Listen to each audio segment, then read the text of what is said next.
మాతృ సంహిత. రచన శ్రీ కొండముది రామకృష్ణ అన్నయ్య గారు. వ్యాసం 207. ప్రశ్న ఒకరిది, జవాబు మరొకరికి. జనవరి 5వ తేదీ సాయంకాలం గుంటూరు నుండి 2 కార్లలో దిగి జనం బిలబిలా పైకి వచ్చారు. వారందరిది విజయనగరమట. రోటరీ క్లబ్కు చెందినవాళ్ళు. గుంటూరులో ఒక మీటింగ్కు హాజరై అక్కడి నుండి జిల్లెలమూడి వచ్చారు. వారందరూ అమ్మకు నమస్కరించుకొని ప్రసాదాలు తీసుకున్నారు. వారందరూ భోజనం చేసి రావడం వలన అందరికీ అమ్మ కాఫీ ఇప్పించింది. అందులో ఒకరు, మానవ ధర్మం ఏమిటమ్మా అని అడిగారు. ఆ ప్రశ్నకు సమాధానం చెప్పడానికి ఉత్సుకత చూపనట్లు కనిపిస్తూ వారి నోటికి అమ్మ అరటిపండ్లు అందిస్తూ, జరిగేదంతా మానవ ధర్మమే అన్నది. అది వారికేమీ అర్థము కాలేదు, తృప్తిని ఇవ్వలేదు. కొద్ది క్షణాలు గడిచాయి. రోటరీ క్లబ్ తరపున మీరేం చేస్తారు అని అమ్మ అడిగింది. సమాజ సేవ అన్నారు ఒకరు. మాకేదైనా సెలవివ్వమ్మా, ఏం చేయమంటారు అని మరొకరు అడిగారు. చేయవలసింది చాలా ఉంది నాన్న. అనాథలై అనేకులున్నారు. వికలాంగులైన వాళ్ళు, ఆధారమేమీ లేని వాళ్ళు లోకంలో ఎందరో ఉన్నారు. వారందరినీ ప్రేమగా చూడండి. వారందరిపై ఆదరణను చూపండి. లోకంలో ఎవరూ తాము అనాథులమని, ఆధారం లేని వాళ్ళమని, తాము భూమికి భారమైన వాళ్ళమని నిరాశపడకూడదు. అందరూ ఒకరికొకరు తోడుగా బ్రతుకు పండగ్గా చేసుకోవాలి. అమ్మ మానవ ధర్మాన్ని ప్రవచించడం మొదలుపెట్టింది. అంతా ఆసక్తిగా వింటున్నారు. తమ బతుకును తాము బతకలేని అనేక విధాల బలహీనులున్నారు. తమ కాళ్ల మీద నిలబడలేని వారికేగా కర్ర ఆసరా. వారికి తోడుపడండి. అయితే అది వారిపై జాలితో చేసే సహాయమని అనుకోక వారిని భగవత్ స్వరూపులుగా భావించి వారికి సేవ చేయండి. కనిపించని దేవునిపై మనసు నిలవడం లేదని, ఏకాగ్రత కుదరడం లేదని బాధపడక కనిపించే ఈ దేవుళ్ళని ప్రేమతో ఆరాధించండి. ఆ సేవలో కలిగే తృప్తే ముక్తి. అమ్మ మాట్లాడుతుంటే కారుణ్యం వర్షిస్తున్నట్లుగా ఉన్నది. కాలంతో పాటు మనము మారాలి. పూర్వం మనిషి ఒక రూపమో, నామమో, భావమో ఆధారం చేసుకుని సాధన చేసి తరించేవాడు. ఎప్పుడూ విధానం ఒక్కలాగానే ఉండాల్సిన అవసరం లేదు. అది వ్యక్తిగతమైన సాధన. అందులో ఎంతో కష్టం ఉంది, స్వార్థం ఉంది. దాన్ని కాదనను. కానీ అంతకంటే సులభమైన మార్గం ఉంది. అది 10 మందితో కలిసి పనిచేయడం, పరిమితమైన ప్రేమను విస్తృతం చేసుకోవడం. నేటి మానవ ధర్మం ఇదే అనుకుంటున్నాను. ఇదే మానవుడు మాధవుడుగా మారడానికి మంచి దారి.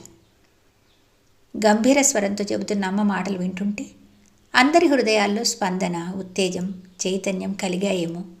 అందరి ముఖాల్లో, కళ్ళల్లో ఏదో మెరుపు మిలమిలలాడింది. ఇదంతా వింటున్న కుమారస్వామి గారు, అమ్మా, ప్రశ్న ఒకరు వేస్తే జవాబు మరొకరికి చెప్పావేమమ్మా అని అడిగారు. చెప్పింది ఒక్కరికే అయినా అది అందరికీ వినిపించింది కదా అన్నది అమ్మ. జనవరి 1981. వ్యాసం 208. అద్వైతమూర్తి అమ్మ. నేను మీలో దైవత్వం చూస్తాను, మీరు నాలో మానవత్వం చూస్తారు అని జిల్లెళ్ళమూడమ్మ చెప్పింది. అమ్మ దృష్టిలో సృష్టి అంతా దైవస్వరూపమే. ఈ భావాన్ని అమ్మ అనేక రీతుల్లో సుస్పష్టం చేసింది. ఒక సాధకుడు అమ్మను అడిగాడు, అమ్మ, రామకృష్ణ పరమహంస వివేకానందుడికి భగవంతుణ్ణి చూపించారు కదా, మీరు కూడా నాకు చూపించరు అని. అప్పుడు అమ్మ వెంటనే అన్నది, నాన్న, కనిపించేదంతా అదే అయినప్పుడు భగవంతుడు ఇది అని దేన్ని చూపించను అని. అమ్మ దృష్టిలో కనిపించేది, కనిపించనిది అంతా దైవమే. చిత్తు అని, అచిత్తు అని వేరుగా లేవంటుందమ్మ. ప్రజ్ఞానం బ్రహ్మ అన్న మహావాక్యం ప్రస్తావన వచ్చినప్పుడు జ్ఞానం బ్రహ్మ అయితే అజ్ఞానం మాత్రం బ్రహ్మ ఎందుకు కాదు అని అమ్మ సిద్ధాంతం చేసింది. ఆనందో బ్రహ్మ అని ఉపనిషత్తులు ఉద్ఘోషిస్తుంటే బాధ కూడా భగవంతుడే అన్నదమ్మ. అమ్మ దృష్టిలో కష్టసుఖాలన్నవి విభిన్న అనుభవాలు మాత్రమే. అన్నం పరబ్రహ్మమైతే అశుద్ధం ఎందుకు పరబ్రహ్మ కాదు అని అమ్మ అడిగినప్పుడు ముందుగా మనకు వింతగా ఉంటుంది. కానీ గోమయం తెచ్చి గొబ్బెమ్మను చేసి దాన్ని అలంకరించి మనం పూజ చేసే విషయం అమ్మ మనకు జ్ఞాపకం చేస్తే ఎంత నిజం అనుకుంటారు. మనం భగవంతుని సచ్చిదానంద స్వరూపుడుగా సంభావన చేస్తుంటే అమ్మ సర్వస్వరూపుడుగా ప్రబోధిస్తున్నది. త్యాగరాజ కీర్తనలో చీమలో దోమలో ఉన్న రాముణ్ణి గానం చేస్తున్నప్పుడు అమ్మ చీమలో దోమలో కాదు నాన్న, చీమగా దోమగా ఉన్న రాముడు అని సవరిస్తుంటే అమ్మ నిత్య జాగరూకత మనలను విస్మితులం చేస్తుంది. మన దృష్టిలో దేవాలయం భగవంతుడు కాదు, గర్భాలయంలో సుప్రతిష్ఠితుడైన వాడే భగవంతుడు. కానీ అమ్మ దేవాలయమే కాదు, దేవాలయం ప్రహరీ గోడ కూడా భగవంతుడు అంటుంది. మన దృష్టిలో దేవుడు మానవ దేహంలో హృదయపీఠంపై అంగుష్టమాత్రుడై జ్యోతిస్వరూపుడై విరాజిల్లుతుంటాడు. కానీ అమ్మంటుంది శరీరం కూడా ఆత్మ కాకపోలేదు నాన్న అని. అమ్మ ప్రవచించిన ఈ వాక్యం ఎందరో సాంప్రదాయక వేదాంతులను కలవరపరిచింది. అమ్మకు అంతా చైతన్యమే, జడమేమీ లేదు. పదార్థము శక్తి ఒకటే. ఎందువలనంటే పదార్థం శక్తిగా, శక్తి పదార్థంగా పరిణామం పొందడం సహజమే కదా. ఎంత వెతికినా నాకు అది అంటే సత్ కానిది కనిపించడం లేదు అన్నది అమ్మ అనుభవపూర్వక వాక్యం. అమ్మ అవలోకనం ఎంత విశాలమైనది. ఈ సమగ్ర దృష్టితోనే అమ్మ ఎన్నో కొత్త నిర్వచనాలను లోకానికి అనుగ్రహించింది. ఆత్మ సాక్షాత్కారం అంటే జగత్తుకు మాత కాదు, జగత్తే మాత అట. నేను నేనైన నేను అని అమ్మ అపూర్వంగా పలికిన మహాకావ్యం సంకుచిత స్వార్థ భావబంధుర లోకంలో తత్వకాంతి కిరణపుంజాలు వెదజల్లి అమూల్య మణిద్వీపస్తంభం. మీరు కానిది నేనేమీ కాను, మీరెక్కడో నేనక్కడే అన్న అమ్మ వాక్యాలు అమ్మకు సర్వ సృష్టితో గల తాదాత్మ్యస్థితిని తెలియజేస్తాయి. మీరు నా బిడ్డలే కాదు, నా అవయవాలు కూడా. మీరు తింటే నేను తిన్నట్లే అన్న వాక్యాలు అమ్మ విశ్వ విరాట్ స్వరూపానికి దర్పణం పడతాయి. మీ అందరినీ నేనే కని మీ తల్లులకు పెంపుడిచ్చాను అన్న అమ్మ వాక్యం గీతాకారుడిని మనకు జ్ఞాపకం చేస్తుంది. 1923 మార్చి 28వ తేదీ రుధిరోద్గారి చైత్రశుద్ధ ఏకాదశి నాడు జన్మించి 1985 జూన్ 12వ తేదీన శరీర పరిత్యాగం చేసింది అమ్మ. ఆ క్రితం రోజున అమ్మ చారిత్రాత్మకమైన ఒక ప్రకటన చేసిన విషయం మనందరికీ తెలిసింది. శరీరం లేకపోయినా తన కార్యక్రమానికి భంగం లేదట, భంగం రాదట. లోకానికి తన చల్లని వెన్నెలను ప్రసారం చేయడానికి అమ్మ ఎన్నుకున్న నెలవు జిల్లెళ్ళమూడి. అక్కడి నుండే తన జీవితకాలమంతా ప్రేమ సరశ్చంద్రికలను భూమిపైకి ప్రసారం చేసింది. రమణ మహర్షిలాగా, షిర్డీ సాయిబాబాలాగా, రాఘవేంద్రుడిలాగా సమాధి నుండే తాను రక్షణ కార్యక్రమాన్ని కొనసాగిస్తానని వాగ్దానం చేస్తూ ఇక నుండి జిల్లెళ్ళముడి మహాక్షేత్రమై విలసిల్లగలదని అమ్మ చెప్పింది. అడిగిన వాళ్లకు అడిగినదే ఇస్తాను, అడగని వాళ్లకు అవసరమైనది ఇస్తాను అని చేసిన అపూర్వ ప్రకటనతో అమ్మ కామధేనువు కంటే, కల్పవృక్షం కంటే మరింత ఎత్తుకు ఎదిగింది. ఈనాటికి జిల్లెళ్ళముడిలో అందరికీ అన్ని వేళలా అన్నదానం, ఉచిత విద్యాబోధన, ఉచిత వైద్య సదుపాయం అమలులో ఉన్నాయి. ఆర్థిక స్థితి ఏమైనా తన బిడ్డలెవరికీ ప్రాథమిక అవసరాలకు లోటు రాకూడదని అమ్మ అభిమతం. శుక్ల శోణితాలకు ఏది కులమో అదే నా కులం, గుణభేదమే లేని నాకు కులభేదమేమిటి అని నిర్ద్వంద్వంగా ప్రకటించిన అద్వైతమూర్తి అమ్మ శతదా శకలీత్పతమైన జగతికి పరమాదర్శం. ఈ సృష్టి అనాది, నాది అని అమ్మ చేసిన అద్భుత ప్రకటన ఎల్లలు ఎరుగని అమ్మ హృదయ సామ్రాజ్యాన్ని మనకు చూపిస్తుంది. నా ఊరు, నా రాష్ట్రం, నా దేశం అన్నవాళ్ళు ఉన్నారు, కానీ నా ప్రపంచం అన్నవాళ్ళు జగచ్చరిత్రలో ఎందరున్నారు? వాళ్లను గుడ్డివాళ్లుగా, కుంటివాళ్లుగా చూడకండి. అట్లా చూస్తే మీలో కలిగే జాలి, దయ మీలో అహంకారాన్ని రెచ్చగొడతాయి. మీ ముందుకు నడిచి వచ్చిన దైవాలుగా వాళ్ళని దర్శించండి. అపారమైన భక్తితో, అంటే అనంతమైన ప్రేమతో వాళ్ళని సేవించండి, వాళ్ళను ఆరాధించండి. మన బిడ్డలలో ఏమి చూస్తున్నామో అందరిలో దానిని చూడడమే బ్రహ్మస్థితిని పొందటం అన్న అమ్మ వాక్యం లోకానికే మహోపదేశం. వ్యాసం 209. వర్గరహితమైనదే స్వర్గం. అమ్మను చూసేందుకు రోజు అనేకులు జిల్లెళ్ళముడి వస్తుంటారు. వీరిలో అనేక విధాలైన వాళ్ళుంటారు. కొందరు ఏవేవో కోరికలతో వస్తారు. వారు అమ్మను దైవమని, అవతార వ్యక్తి అని నమ్ముతారు. అదే దృష్టితో అమ్మను అర్చించుకుంటారు. ఏ వైద్యుడు ఏ మందులు నయం చేయలేని వ్యాధులు తగ్గిపోయాయంటారు. చిరకాలంగా పరిష్కారం కాని సమస్యలు చిటికలో సమసిపోయాయంటారు. ఇష్టకామార్జ సిద్ధిని పొందిన వ్యక్తి కృతజ్ఞతాభావాన్ని ప్రకటిస్తే అమ్మ అంగీకరించదు. వాళ్ల కోరికలు తీరడం అనేది కాకతాళీయం అంటుంది. ఆ తరుణం వచ్చింది, ఆ పని జరిగింది అని చెబుతుంది. అందుకు తన అనుగ్రహం అంటూ ఏమీ లేదని స్పష్టంగా వినిపిస్తుంది.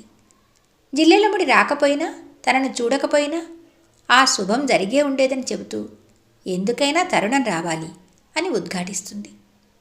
అమ్మ దైవాన్ని కూడా అంగీకరించదు. దైవం అంటూ ఒక మూర్తి ఎక్కడో ఉండి ఈ సృష్టి స్థితి లయాలను నడుపుతూ ఉంటాడనే భావం అమ్మ దృష్టిలో హాస్యాస్పదమైంది. మనకు అర్థం కాని అనంతమైన శక్తి యొక్క భిన్నత్వమే ఈ సృష్టి అని అమ్మ చెబుతుంది. ఈ శక్తి పదార్థంగాను, పదార్థం శక్తిగాను పరిణామం చెందుతూ ఉంటుందని, ఈ ఏ పదార్థానికైనా రూపాంతరమే కానీ రూపనాశం లేదని అమ్మ ఉద్ఘాటిస్తున్నది. అమ్మ దృష్టిలో జగత్తు సత్యమైంది, ఆద్యంతరహితమైంది. మీరు దైవం జగత్తు కంటే వేరంటారు. నేను ఈ జగత్తే దైవం అంటాను. మలయ మారుతాలు, కోయిల కుజితాలు, విరబూసిన పూల సరోవరాలే కాదు, పెంట పేడ, చీము నెత్తురు అన్నీ కలిసిన ప్రకృతిని పరమేశ్వరుడు అనుకుంటున్నాను. 4 చేతులు కాళ్లతో వేరుగా ఎక్కడో దైవం లేడు, అన్నీ అయి ఉన్నాడు. గులాబీ పువ్వుగా, తమలపాకుగా, మంచంగా, కిటికీగా అన్నీ తానే అయి ఉన్నాడు. మీరు శరీరం ఆత్మ కాదంటారు, కానీ శరీరం ఆత్మ కాకపోలేదు. ఈ వాక్యం ఆధ్యాత్మిక సాహిత్యంలోని అపూర్వమైన సత్యం. అమ్మ దృష్టిలో అంతా చైతన్యమే, జడమే లేదు. కనిపించేదంతా దైవస్వరూపమే అన్న విషయాన్ని అమ్మ పలు రీతుల్లో ఉద్ఘాటిస్తున్నది. అందువల్లనే జగన్మాత అనే పదానికి వివరణ ఇస్తూ జగత్తే మాత కానీ జగత్తుకు మాత కాదు అని అపూర్వమైన నిర్వచనాన్ని ప్రసాదించింది.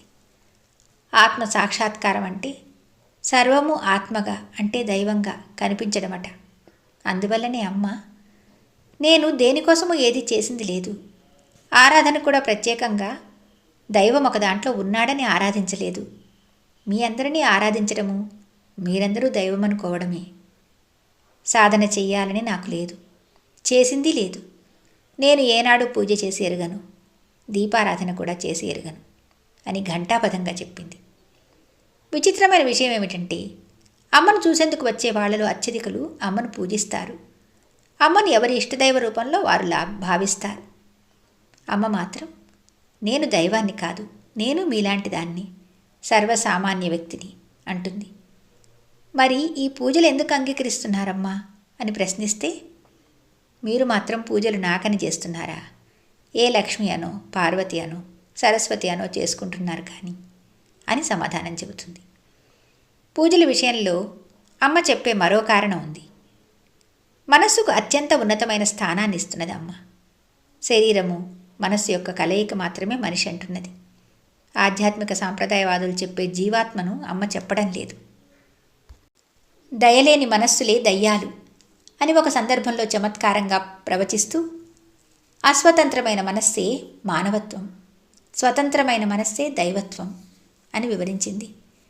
భిన్నత్వం లేని మనస్సే దైవత్వం అని మరోసారి ప్రకటించింది. ఈ పూజలు మనసుకు ఏకాగ్రతను కలిగించడం కోసము, పరిశుద్ధం చేయడం కోసము దోహదం కలిగిస్తాయని అమ్మ అభిప్రాయం. అమ్మ తన ప్రబోధాల్లో సమచిత్తానికి ఎక్కువ ప్రాధాన్యమిస్తున్నది.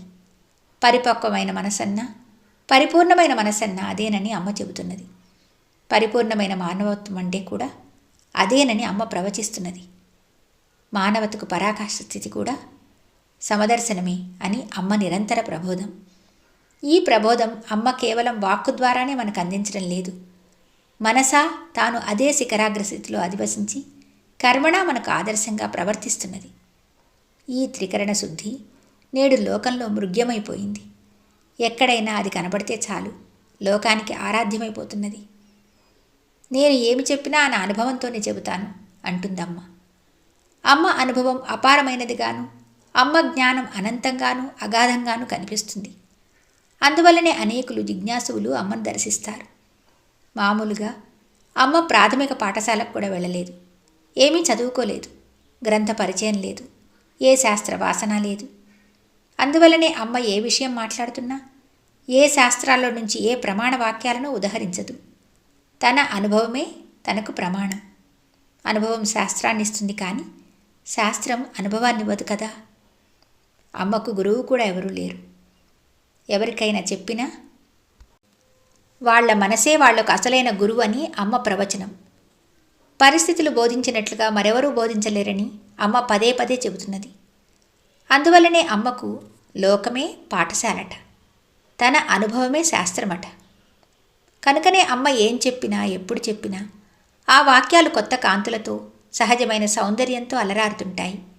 అవి ఎంతో పరిపుష్టంగానూ పరిమళభరితంగానూ ఉంటాయి. అవి గుండె లోయల్లోంచి ప్రభవిస్తాయి. కనుక మన గుండెలను స్పృశించగలుగుతాయి. అమ్మ మాటల మేలుకొలుపులు మనకు క్రొంగొత్త పాఠాలను బోధిస్తాయి. మనలను కొత్త దారిని నడిపిస్తాయి. అది పూలబాట, పాలపుంత కాకపోవచ్చును, కానీ ఆ మార్గం విలక్షణమైనదే, వినూత్నమైనదే.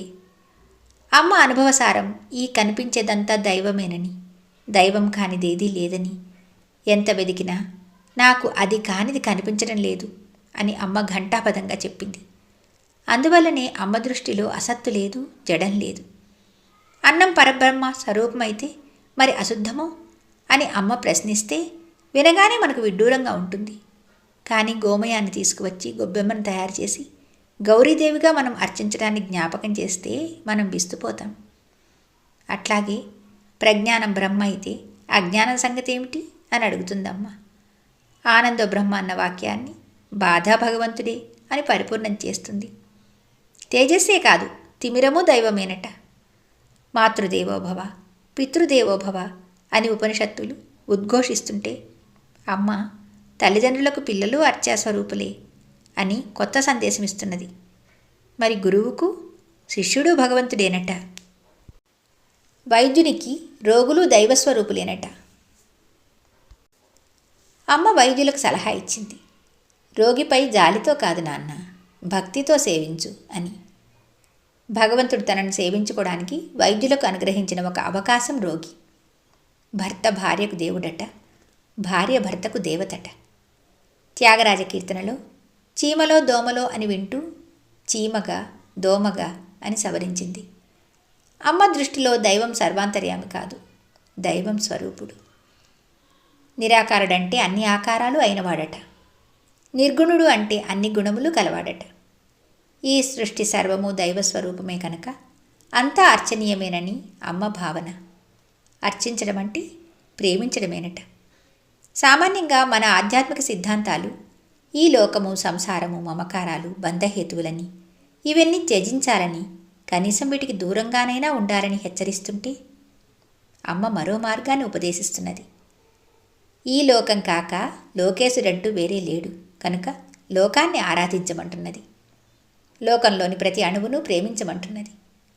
సంసారం అంటే భర్త, భార్య, బిడ్డలు కారట. సంసారం అంటే సంకల్పమట. సంకల్పరాహిత్యం అనేది గగన కుసుమం. సంకల్పరాహిత్యానికి అమ్మ ఒక క్రొత్త నిర్వచనం ఇచ్చింది. మనకు వచ్చే సంకల్పం మనది కాదు, ఈ జగత్తునంతనూ నడిపే ఒక మహాశక్తిని అనుసరించిన స్పందన మాత్రమేనని తెలుసుకోవడమట. ఇక ఈ మమకారం విషయానికి వస్తే ఇదొక మహత్తరమైన మార్గం. అమ్మ కూడా చెప్పింది. సౌఖ్యానికి దారిగా కనబడుతూ దుఃఖాన్ని కలిగిస్తుంది నాది అనేది అని. అయితే ఈ మమకారమే మానవుణ్ణి మాధవుణ్ణిగా రూపొందించగల అమృతము, దివ్య సాధనము. పరిమితమైన మమకారం మానవత్వము, దుఃఖభాజనము. కానీ పరిమితులు, పరిధులు దాటి అపరిమితము, అపరిచ్ఛిన్నము అయినప్పుడు అదే దివ్యత్వం. మన బిడ్డలందు ఏమి చూస్తున్నామో అందరి యందు దానిని చూడటమే బ్రహ్మస్థితిని పొందడం. నీ బిడ్డ బాధను చూసి నీవెట్లా దుఃఖపడతావో అందరి బిడ్డలయందు అదే భావన కలిగి ఉంటే నీ దుఃఖం నివారణ అవుతుంది. ఇది విశ్వజనీన ప్రేమ. ఇది సర్వత్రానురాగం. ఇది నిజమైన మమకారం. స్వపరభేదమెరుగని నిస్సీమ స్థితి. అయిన వాళ్ళు కానివాళ్ళు అంటూ తెలియని అత్యద్భుత అద్వైత పరాకాష్ఠ. అందుకనే అమ్మ సృష్టిని గురించి వివరిస్తూ సృష్టి అనాది, నాది అని చెప్పింది. ఇది అపూర్వమైన భావన, అపారమైన అమ్మ హృదయానికి దర్పణం అనదగిన ప్రకటన. ఇంతవరకు చరిత్రలో ఈ ఊరు నాది, ఈ రాష్ట్రం నాది, ఈ దేశం నాది అన్నవాళ్ళు ఉన్నారే కానీ ఈ సృష్టి నాది అన్న మహామహితాత్ములు జగత్ చరిత్రలోనే కనిపించరు. ఆపాత మధురమైన ఈ మమకారంతోనే అమ్మ మనలందరినీ ప్రేమిస్తున్నది. నేను అమ్మను, మీరు బిడ్డలు అంటున్నది. ఎవరిని చూసినా నాకు నా బిడ్డే అనిపిస్తుంది. మిమ్మల్ని అందరినీ నేనే కన్నాను, మీ తల్లులకు పెంపుడిచ్చాననిపిస్తుంది అని అందరినీ అనురాగామృత పారావారంలో ముంచెత్తుతున్నది అమ్మ. అలౌకికమైన, అసాధారణమైన, అతి మానవమైన ఈ వాత్సల్యం వల్లనే ఎందరో అమ్మ వద్దకు ఆకర్షితులవుతున్నారు. అక్కడొక ఆశ్రమం ఏర్పడింది. అమ్మ అందరిల్లు అని నామకరణం చేసింది. ఈ పేరులోనే కాదు, ఆశ్రమ నిర్వహణలో ఏ అంశంలో చూసినా అమ్మ విశ్వజనని విశాల హృదయ పరిస్పందనలో ఉత్పన్నమయ్యే విమలానురాగ మధుర సంగీతమే మనలను వివసులం చేస్తుంది. అక్కడొక అన్నపూర్ణాలయం. ఎప్పుడు వచ్చినా, ఎందరు వచ్చినా ఇక్కడ ఉచితంగా భోజనం పెట్టబడుతుంది. ఇక్కడ అన్నం పెట్టడానికి ఆకలి మాత్రమే అర్హత, వాడి డ్రస్సును అడ్రస్సును బట్టి కాదు. ఎవరైనా సరే జిల్లెలముడికి ఆకలితో రావచ్చును గాని ఆకలితో వెళ్ళకూడదట. అమ్మ ఆకలికి అత్యంత ప్రాధాన్యమిస్తున్నది. అక్కడ రోజు 1000 మందికి పైగా భోజనం చేస్తారు. అందరూ ఒకే పంక్తిని కూర్చుంటారు. కుల, మత, జాతి భేదం లేదు. పేద ధనిక వ్యత్యాసం లేదు. సజ్జనుడని దుర్జనుడని విభజన లేదు. ఈ నిరతాన్నదానాన్ని దానమనడానికి అమ్మ అంగీకరించదు. తల్లి బిడ్డలకు అన్నం పెట్టుకోవడమే అంటుంది. అమ్మకు అందరూ సమానమే. వర్గరహిత సమాజానికి అదొక చిహ్న రూపం. వర్గరహితమైనదే స్వర్గం అన్నది అమ్మ. సంస్కృత పాఠశాల ఉన్నది, కళాశాల ఉన్నది. విద్యార్థులందరికీ ఉచిత భోజన వసతి సౌకర్యాలున్నవి. అవి కేవలం విద్యాలయాలే కాదు, సత్పాదులకు, ఉత్తమ మానవులకు రూపకల్పన చేసే ఆదర్శ సంస్థలు. ఉచిత వైద్యాలయం ఉన్నది, ఆదరణాలయం ఉన్నది. వృద్ధులకు, వికలాంగులకు, అనాథలకు ఆశ్రయమిస్తున్నది. అనాథలెవరూ లేరు, అందరూ శ్రీనాథులే అంటుందమ్మ. అదొక అద్భుతమైన ఆశ్రమం. ఎన్నో జగద్దిత కార్యక్రమాలతో మతోద్ధరణకు కాక మానవోద్ధరణకు సహాయం చేసే ప్రబోధాలతో అలరారుతుంటుంది. అమ్మ భవిష్యత్తుకు సంబంధించిన ప్రశ్నలకు సమాధానం చెప్పదు, ఉపన్యాసాలు ఇవ్వదు, ఉపదేశాలు చేయదు, మహిమలు ప్రకటించదు, మంత్ర ప్రబోధం చేయదు. మంత్రమంటూ శక్తివంతమైన ప్రత్యేక అక్షరాలు ఏవీ లేవంటుంది. మనస్సిద్ధి ఉంటే అన్ని అక్షరాలు మంత్రాలేనంటుంది. అమ్మ మనను ప్రేమిస్తూ ప్రేమించడం మనకు నేర్పుతున్నది. ప్రతిఫలాపేక్ష రహితమైన నిర్మల ప్రేమ యొక్క విరాట్ స్వరూపాన్ని మనం జిల్లెళ్ల ముడిలో చూడగలుగుతాం. అమ్మ అనుసరిస్తున్న విధానం ఈనాటి జగత్తుకే ఆదర్శమైంది.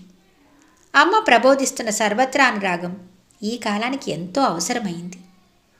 భరించలేనిదే బాధ, సహించలేనిదే హింస, ఇష్టం లేనిదే కష్టం, వర్గం లేనిదే స్వర్గం, వైకల్యం లేనిదే కైవల్యం. అనుకున్నది జరగదు, తనకున్నది తప్పదు. అప్పులు తప్పులు ఎవరికైనా తప్పవు. తల్లికి తప్పే అనిపించదు. పంచిపెట్టని కాడికి ఉండడం దేనికి?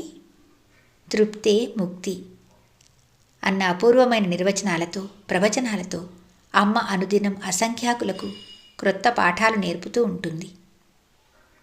జయ హో మాత. వ్యాసం 209 సమాప్తం.